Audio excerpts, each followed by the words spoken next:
So this is a problem on linear transformations and related to the expressiveness of neural networks. So the question is as follows. If we have this sequence of computations, is it possible to express HL as a linear transformation of X? And really, if we were to write out this computation, I can write out, well, here's how H2 would relate to X. So I can plug in H1 right here for this quantity here. So W2, W1, X plus B1, and then the whole thing plus B2.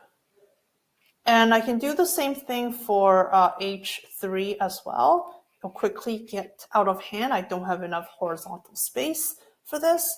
And the question is, can we reduce this whole thing? Well, actually, if we were to expand out HL, this whole thing as a linear transformation. And just as a review, HL is a linear transformation of X if we can write H as Wx plus B, some Wx plus B.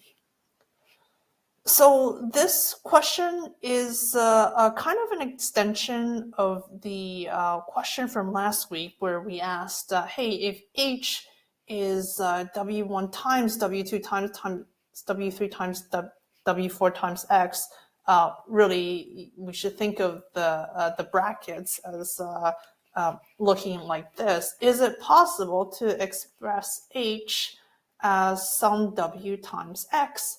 And the answer is yes, of course. We can multiply all four of these matrices together to form our W, and then our H would just be some W times X.